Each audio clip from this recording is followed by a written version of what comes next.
un saludo especial a los que radican allá en Puente Blanco, Valle de Chalco, allá para mi sobrina Alejandra López.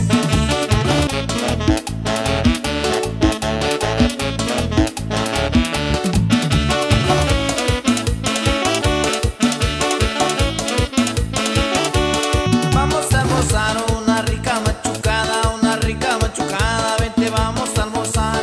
Vamos a almorzar una rica machucada, vente, vamos a almorzar. Salsa de chile picante, tomate de parito, mermelita de comal con café bien calientito, rama punta de guaje, un tasajo a la brasa. Vamos todos a almorzar esta rica machucada.